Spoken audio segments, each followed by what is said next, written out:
Havendo número legal, e invocando a Deus pela grandeza da pátria e a paz entre os homens, dou por aberta a sessão. Convido o nobre vereador Alfredo Sirquis para proceder à leitura da ata da sessão anterior. Ata da 20ª Sessão Extraordinária, em 10 de agosto de 2010. Presidência do senhor vereador Carlos Caiado, segundo vice-presidente. Às 14h30, com a presença dos senhores vereadores Roberto Monteiro, Tio Carlos, professor Washington, Ivanir de Mello, Luiz Carlos Ramos, Paulo Pinheiro, Alfredo Sirquis, Patrícia Amorim, Renato Moura, Clarissa Garotinho, Eliomar Coelho, Dr. João Ricardo, Lilian Sá, Carlos Caiado, Raimon, André Gouveia Vieira, Adilson Pires, Jorginho da SOS, Dr. Jairinho, Carlos Bolsonaro, Rubens Andrade, Dr. Jorge Manaia, Silvio Ferraz, Tereza Berger, Dr. Gilberto, Nereide Pedregal, Dr. Carlos Eduardo, Elton Babu, Chiquinho Brazão, Tânia Bastos, Aloysio de Freitas, Jorge Braz, Paulo Messina, Rosa Fernandes, João Cabral, Alexandre Cerruti, Eider Dantas, Fausto Alves, Mário Pacheco, Marcelo Piuí, Jorge Pereira, Jorge Felipe, Vera Lins e Dr. Fernando Moraes, 44, assume a presidência o senhor vereador Carlos Caiado, segundo vice-presidente, e ocupa o lugar de secretário, a convite, o senhor vereador Ivanir de Mello. Encerra-se a sessão às 16h10. Aprovada a ata, passa-se ao grande expediente. O primeiro orador inscrito é o nobre vereador Alfredo Sirquis, que dispõe de 10 minutos. Senhor presidente, senhoras e senhores vereadores, o Brasil todo teve a oportunidade de assistir, na noite de ontem, no Jornal Nacional, a entrevista com a candidata à presidência da República pelo Partido Verde, senadora Marina Silva. O Brasil novamente teve a oportunidade de ter contato com essa mulher extraordinária que, nesse momento, contra ventos e marés, contra todo o poderio do chamado establishment político, contra todos os recursos do poder econômico, contra o mundo político estabelecido, as oligarquias, os poderosos, os governos, vem conduzindo a sua pregação cívica em todo o Brasil, mostrando que existe um caminho alternativo entre a candidatura do PSDB, que representa o passado, e a candidatura do PT, que representa a continuidade pura e simples do governo Lula.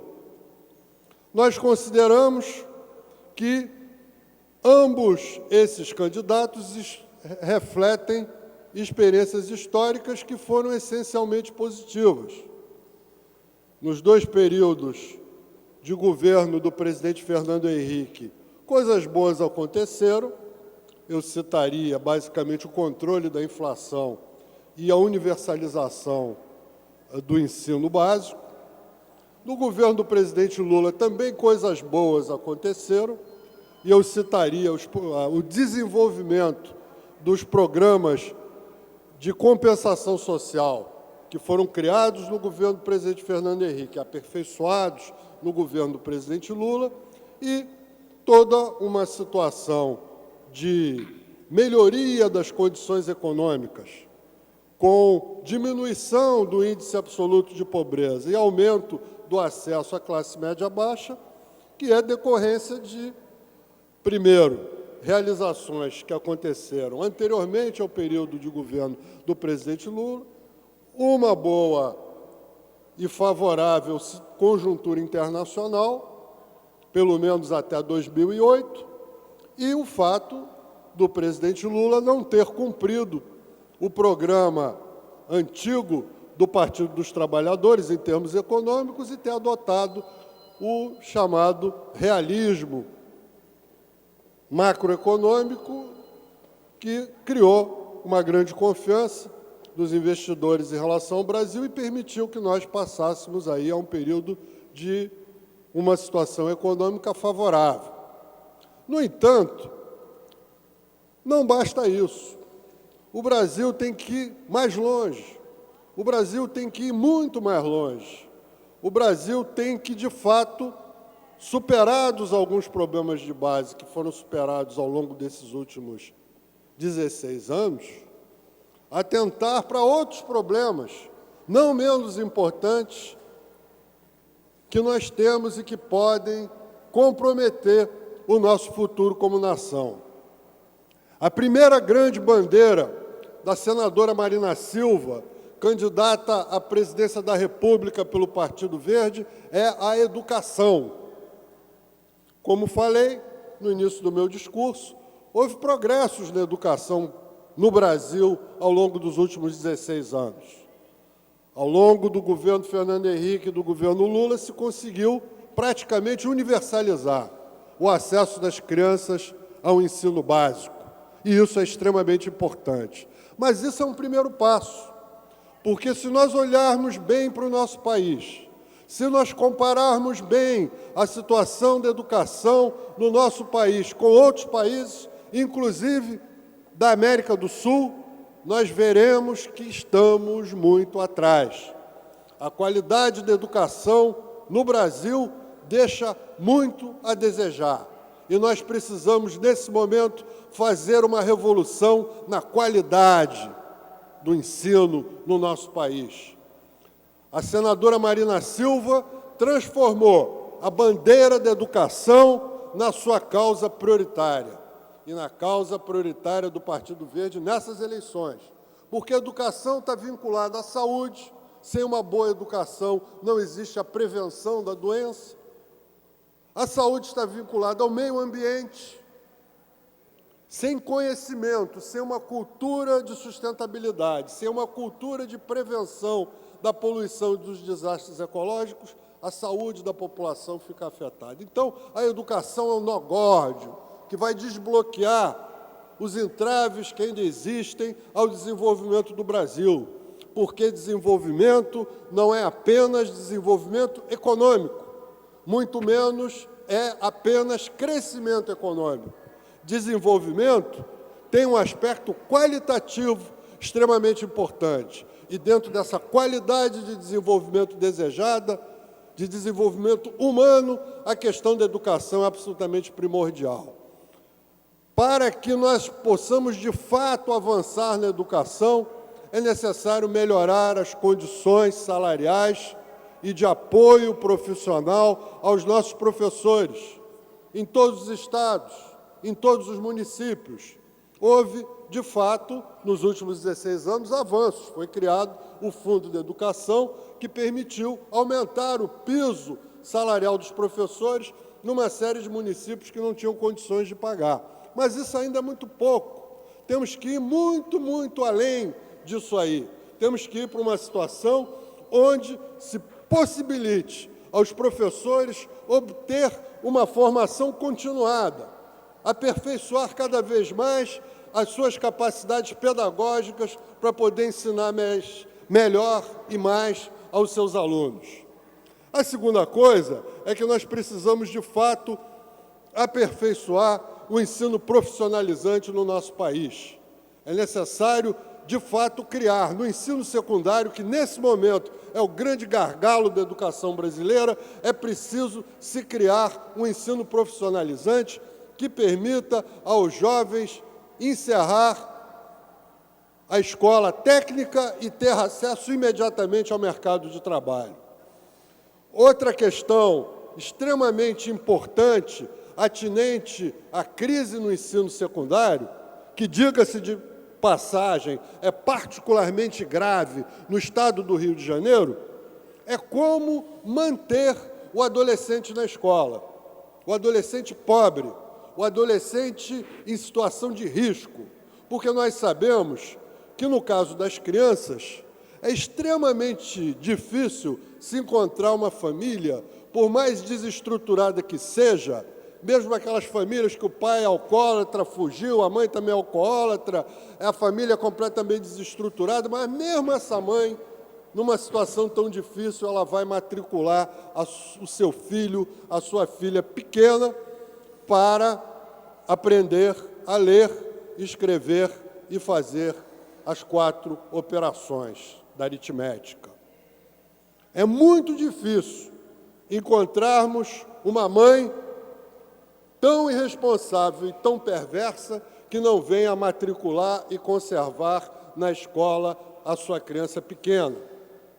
Ocorre, no entanto, que quando essa mesma criança cresce e se torna adolescente, passa muitas vezes a haver, nessas famílias desestruturadas, uma pressão familiar para que esse adolescente saia da escola para gerar renda na rua, através da mendicância, através da venda de produtos, através, às vezes, de delitos, pequenos, médios e até graves delitos. O que é necessário? É necessário que, dentro do leque de programas sociais de terceira geração, nós tenhamos programas sociais especialmente formatados para manter o adolescente em situação de risco dentro da escola. Programas que subsidiem a permanência do garoto de 13, 14, 15 anos na escola secundária, para que ele possa concluir essa escola, para que ele possa continuar aprendendo, para que ele tenha uma chance de ser alguém na vida e não uma pessoa que evade a escola e vai para a rua, muitas vezes com risco grave de cair na marginalidade. É necessário que esses projetos sejam estruturados, sejam formatados, sejam negociados com as prefeituras e sejam implementados, inclusive criando-se um adicional de remuneração pelo bom rendimento escolar, que estimule aquele jovem, aquele rapaz, aquela moça a permanecer na escola, a estudar e a estudar mais e melhor. Então, isso é um segundo ponto extremamente importante na prioridade de governo da senadora Marina Silva, caso ela venha a ser eleita presidente da República. Então, nós tivemos no dia de ontem, ou melhor dizendo, na noite de ontem, a possibilidade de ouvir uma voz nova, uma voz alternativa, um terceiro caminho nessa sucessão presidencial que, nesse momento, está polarizada entre a ex-ministra Dilma e o ex-ministro, governador e prefeito José Serra. Achamos que ambos são quadros com uma contribuição histórica importante ao nosso país. Partimos de uma postura de grande respeito por esses concorrentes, até muito mais concorrentes do que propriamente adversários.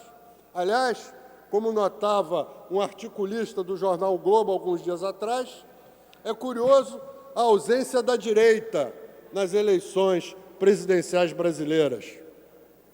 Seria legítimo, somos um país democrático. Dentro de uma democracia, é importante que haja a esquerda e que haja também a direita. Que as pessoas que comungam de um pensamento conservador, ou até mesmo reacionário, possam se apresentar de cara aberta junto ao eleitorado e batalhar os seus votos dentro do eleitorado conservador, que, sem dúvida nenhuma, legitimamente existe no nosso país. No entanto, desde a época da finada ditadura militar, a direita ideológica se recolheu e passou a atuar apenas no campo fisiológico. Ela é forte no Congresso. Existem inúmeros deputados e senadores com posições extremamente conservadoras e até reacionárias em relação a uma série de questões.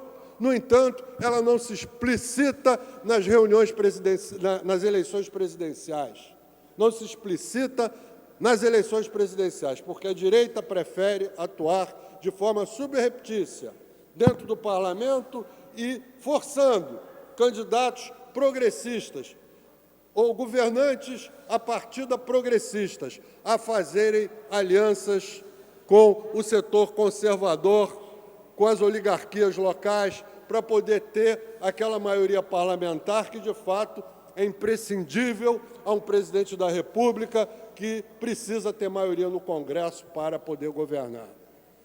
Por essa razão, quando ontem foi perguntada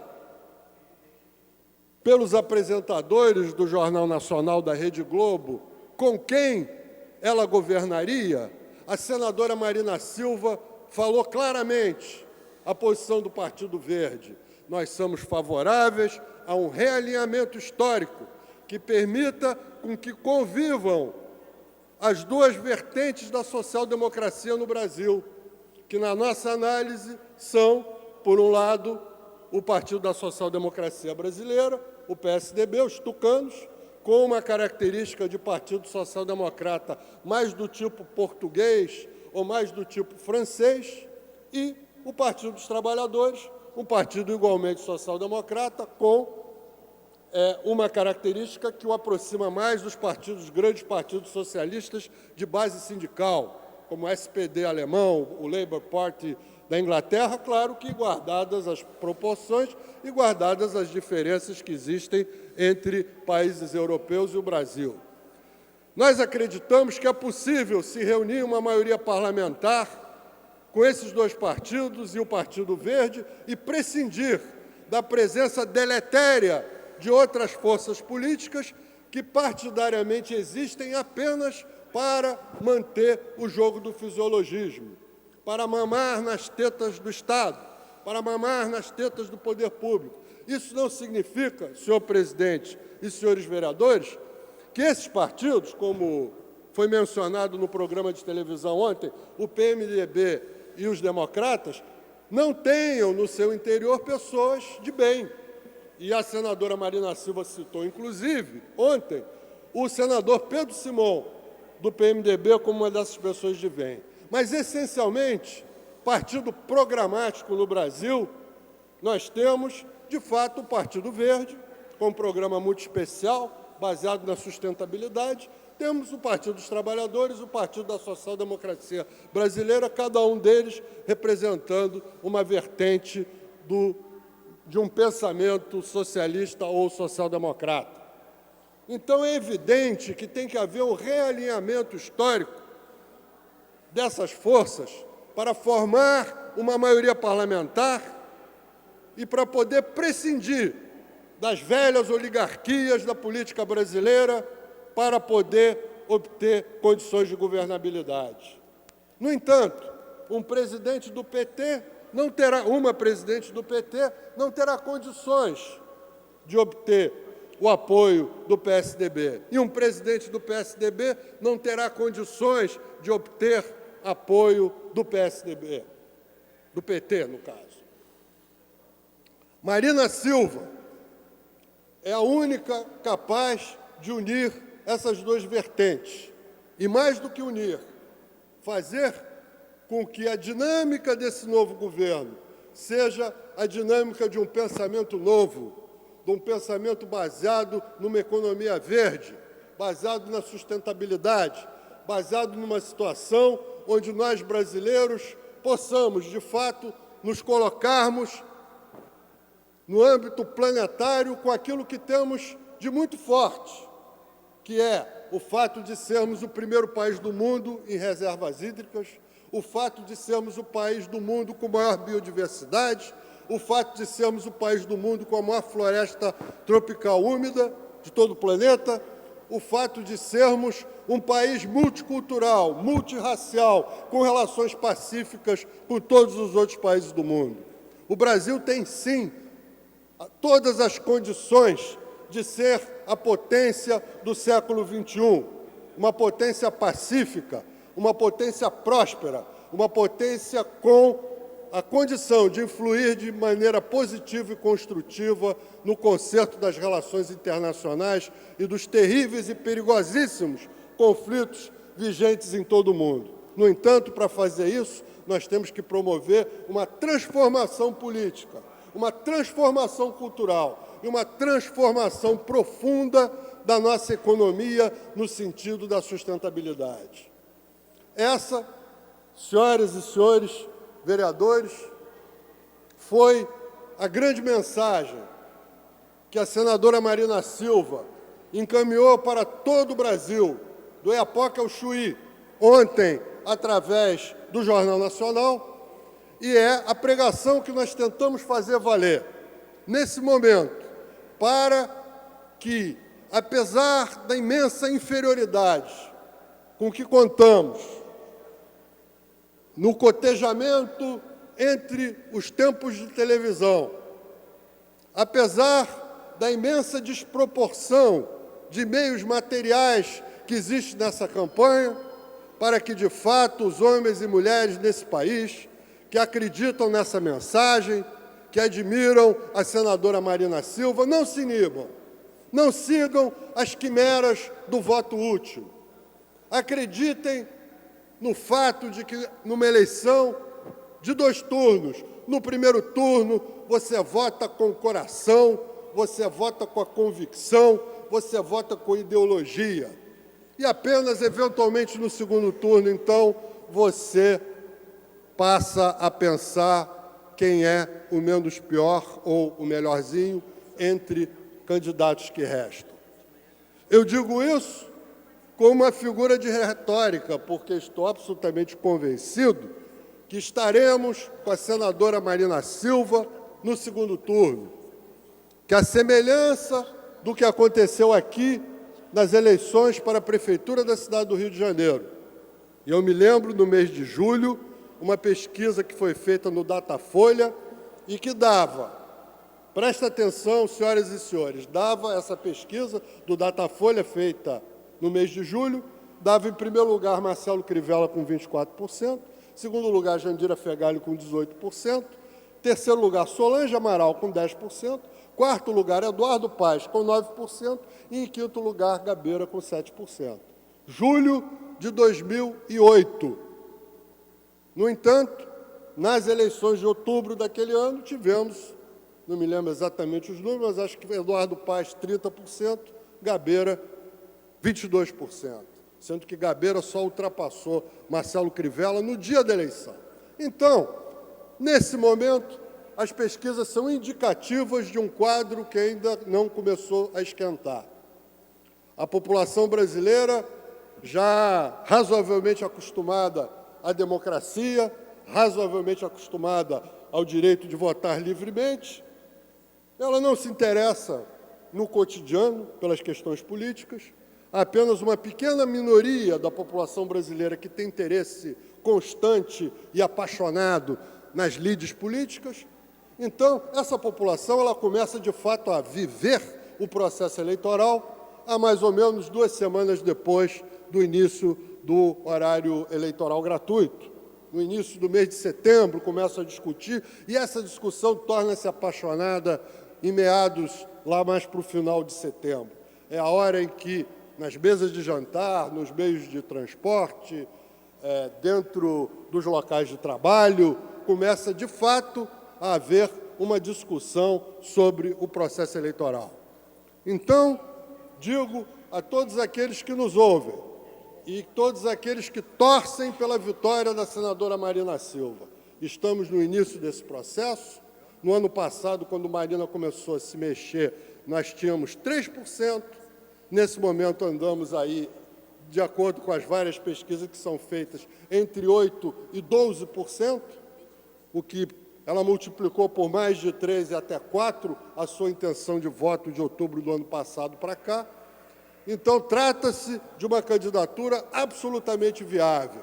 Então, se você, de fato, admira a personalidade, a história, a forma de ser, doce, porém firme, a biografia extraordinária dessa brasileira, não esmoreça. Converse com a sua família, converse com seus amigos, mobilize, forme uma casa de Marina, forme um comitê e faça a campanha de acordo com a sua convicção. e não de acordo com aquilo que os analistas políticos, os jornalistas especializados ou supostamente especializados estão dizendo.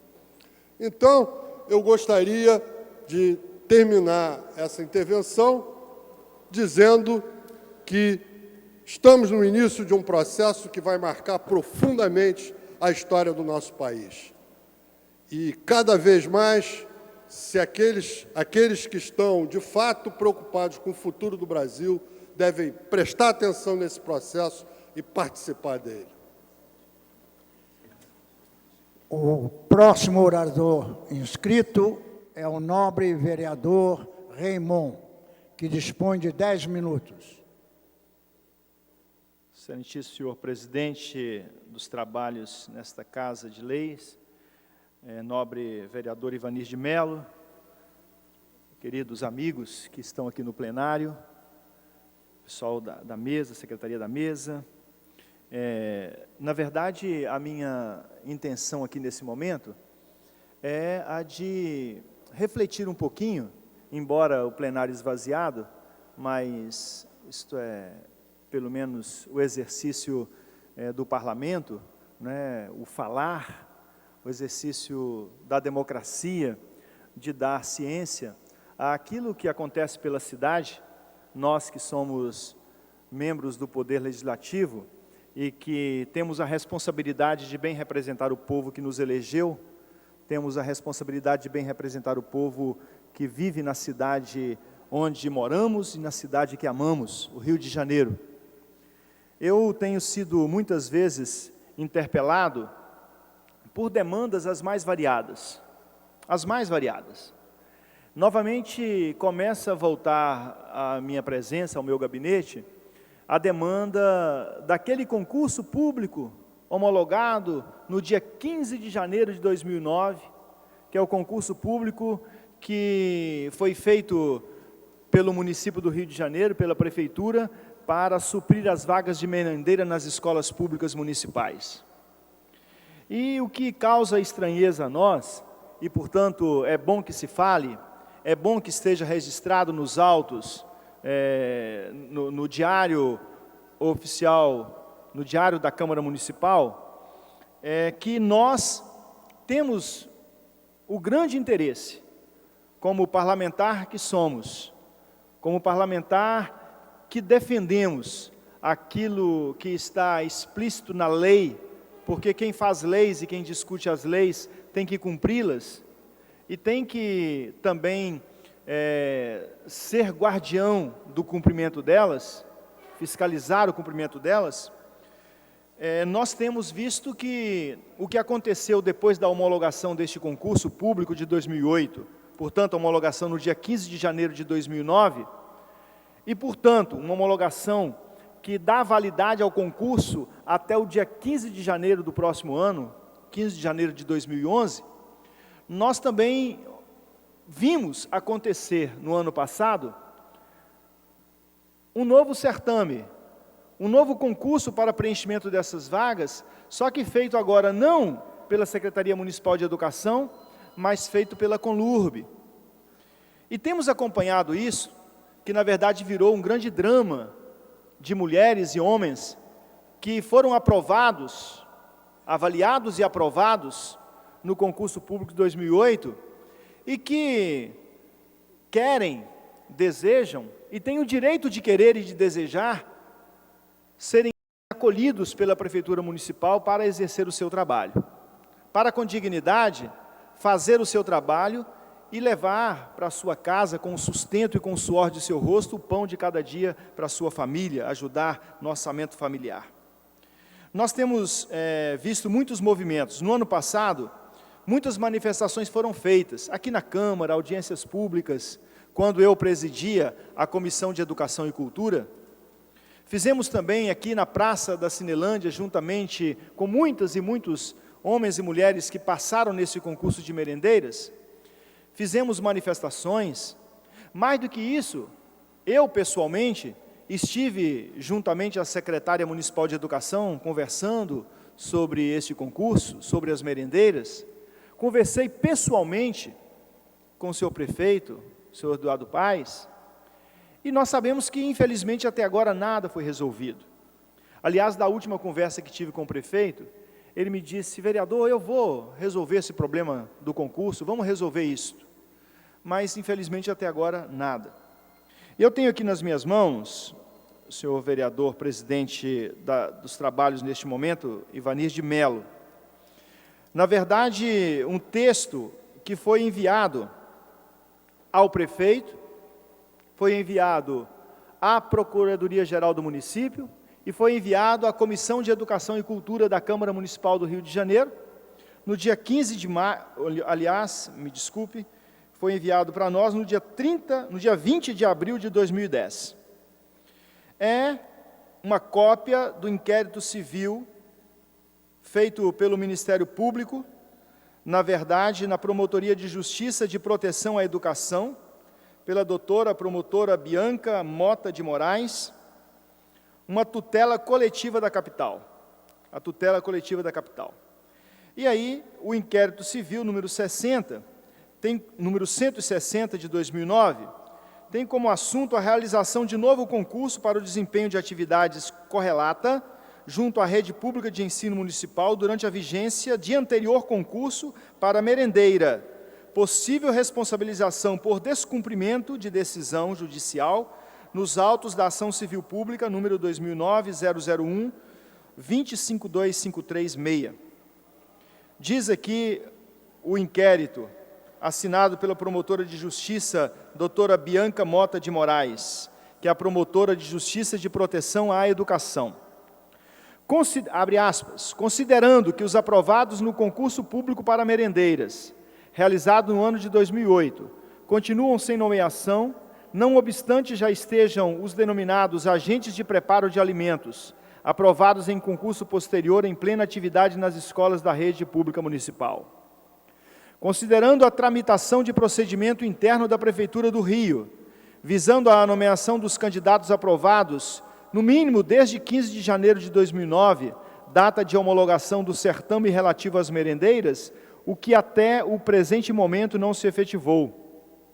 Considerando que a irregular situação já foi objeto de ação civil pública distribuída pelo Sindicato Estadual dos Profissionais de Educação, junto ao Poder Judiciário, considerando que a ação judicial acima referida contemplou o objeto inicial deste inquérito civil, considerando que, não obstante o fato apontado no item supra, certo é que a situação inicial não se resolveu com a distribuição da demanda, nem com a decisão judicial nela exarada, em sede liminar, em virtude do deliberado descumprimento, por parte do município do Rio de Janeiro, da ordem emanada do Poder Judiciário, considerando as inúmeras e graves consequências sociais e jurídicas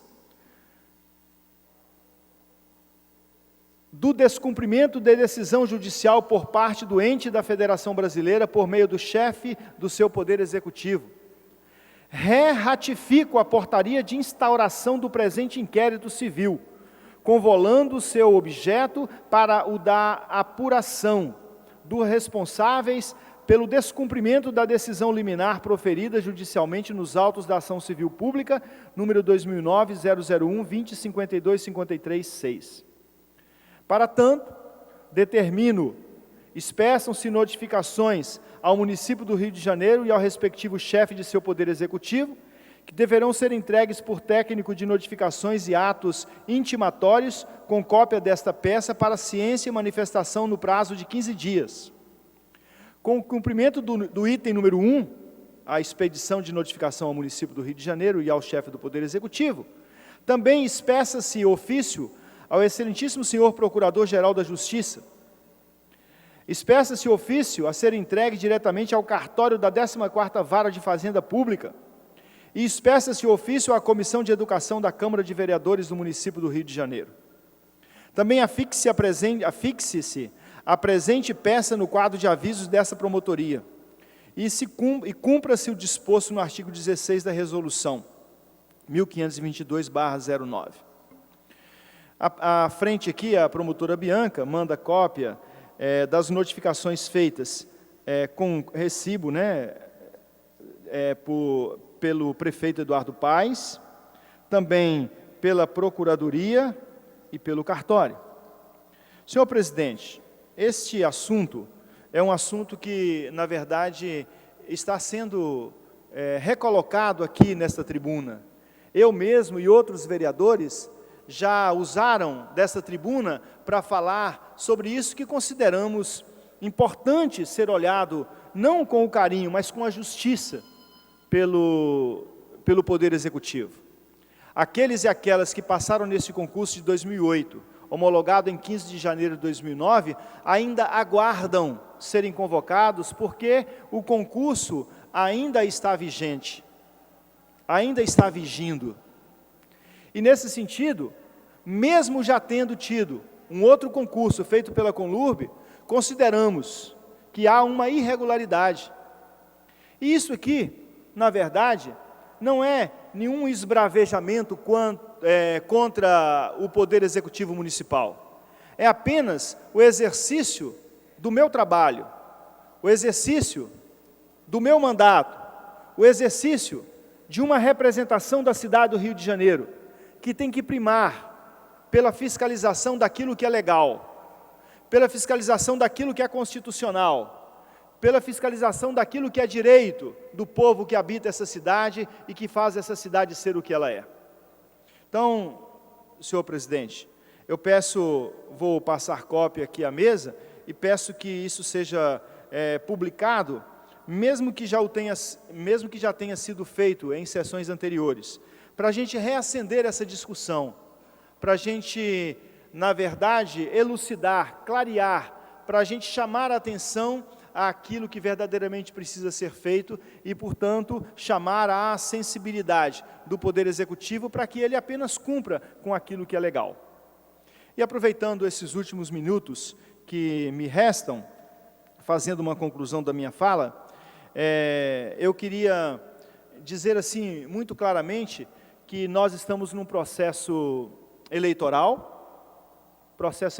que nós teremos, na verdade, 6 votos a fazer no dia 3 de outubro de 2010, votaremos para presidente da República, votaremos para governador de estado, votaremos para o Senado da República com 2 votos, portanto, o Senado Federal renovará em 2/3 a sua bancada, e votaremos para deputado federal e deputado estadual.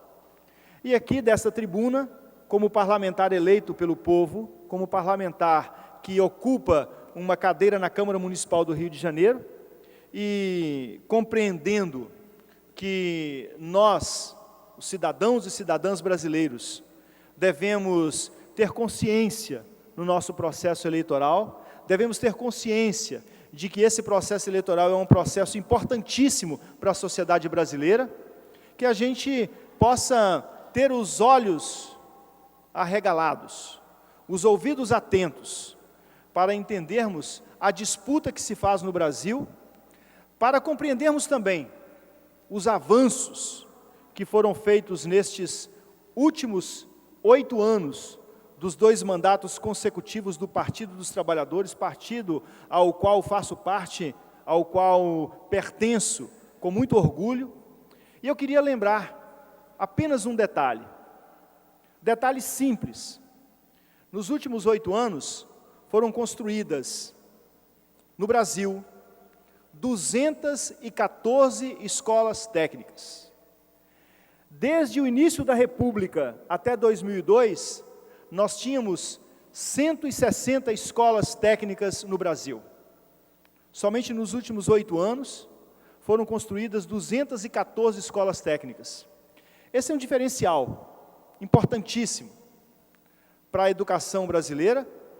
E eu falo da educação porque, como educador que sou, como comprometido com a educação que quero ser, a partir não apenas do mandato que exerço, mas a partir do exercício da cidadania que fui chamado a ter, por ser brasileiro e por ter a intenção de compreender o crescimento do Brasil e dos brasileiros a partir do processo educacional que se faz com firmeza, com coerência, com responsabilidade, lembrar aqui a história de alguns países que investiram em educação, para dizer como é que nós, no Brasil, estamos no caminho certo, embora tenhamos que avançar mais. Ainda temos muitas conquistas a fazer. Queria lembrar o caso da Coreia do Sul. A Coreia decidiu, mais ou menos uns 30 anos atrás, que a educação era a marca de seu governo. E hoje, na Coreia, a criança entra para a escola e o processo de educação pelo qual ela passa é um processo tão completo, é um processo tão digno, em que o professorado é bem remunerado, em que o professorado é qualificado, em que o professorado tem de fato as condições de exercer o seu trabalho com dignidade, com respeitabilidade, tem condições de exercer o seu trabalho para o bem da sociedade. Hoje, os melhores que saem lá na fase da pós-graduação da Coreia, quando é dado a eles, ou quando lhes é chegado o tempo de escolher qual profissão seguir, a gente vê um grande número dos melhores escolherem o magistério. E é esse o incentivo que a sociedade brasileira precisa dar aos seus cidadãos. Uma educação de qualidade a tal ponto de atrair os melhores alunos, os melhores formados, atraí-los para exercer o magistério. Porque é pela educação, não temos dúvida, é pela educação que nós podemos fazer com que o nosso Brasil continue crescendo, e esse crescimento seja um crescimento com responsabilidade, para que o Brasil seja verdadeiramente um Brasil, um país de todos. Muito obrigado, senhor presidente. Não havendo mais orador inscrito, a presidência franqueia a palavra. Não havendo quem queira manifestar-se, a sessão fica suspensa até às 16 horas, às 15 horas e 40 minutos. Está suspensa a sessão.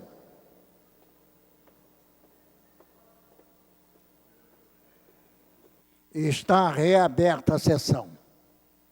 Terminada a primeira parte do grande expediente, passa-se a segunda parte. Não havendo orador inscrito, a palavra fica franqueada. Não havendo quem queira se manifestar, a sessão fica suspensa até às 16 horas.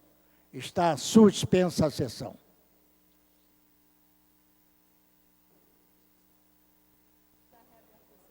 Está reaberta a sessão.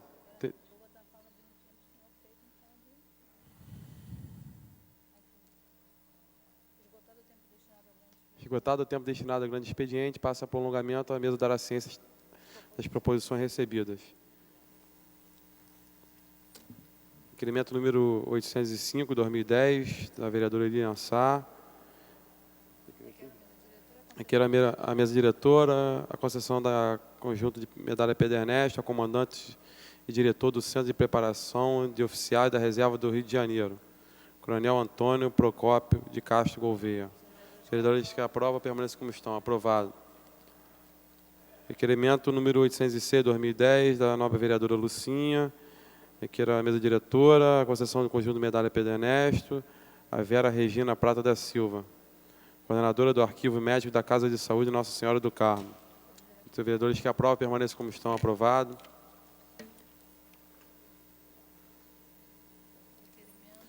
Requerimento número 807, 2010, do vereador Rubens Andrade, da medalha Pedro Ernesto, ao Colégio Pedro II, unidade Realengo. Vereadores que aprovam, permaneçam como estão. Aprovado. Requerimento 808, 2010, da vereadora Tereza Berg, medalha Pedro Ernesto, o advogado Roberto Rosas. Vereadores que aprovam, permaneçam como estão. Aprovado. Requerimento número 809, 2010, vereador Roberto Monteiro, medalha Pedro Ernesto, ao senhor Manuel Frederico Costa Soares Moutinho. Vereadores que aprovam, permaneçam como estão. Aprovado. Requerimento número 810, de 2010, do vereador Stepan Essecian, medalha Pedro Ernesto, a José Carlos Aranha Manga, o Carlos Manga. Vereadores que aprovam, permaneçam como estão. Aprovado. Requerimento 820, 2010, da nova vereadora Aspasa Camargo, medalha Pedro Ernesto, ao ministro João Paulo do Reis Veloso. Vereadores que aprovam permaneçam como estão, aprovado. Requerimento número 821, 2010, vereador Jorge Braz, medalha Pedro Ernesto, ao Dr. Luiz Sérgio Duarte. Vereadores que aprovam permaneçam como estão, aprovado. Requerimento do número 822, do vereador líder do governo, Adilson Pires, medalha Pedro Ernesto, a Marta de Brito Souza Ferreira. Vereadores que aprovam, permaneça como estão, aprovado. Requerimento do nobre vereador Fausto Alves, número 837, 2010. Requer a mesa diretora, na forma regimental, o cancelamento do requerimento número 609, 2010. Vereadores que aprovam, permaneçam como estão, aprovado. Esgotada a matéria do prolongamento, passa em ordem do dia. Sendo constatada a falta de, evidente a falta de quórum, a presidência, antes de encerrar, registra a presença do vereador Paulo Messina, da vereadora Patrícia Morim, vereador Tio Carlos, vereador e líder do governo todo-poderoso Adilson Pires e o vereador Carlos Caiado presidindo a mesa. Então, está encerrada a sessão.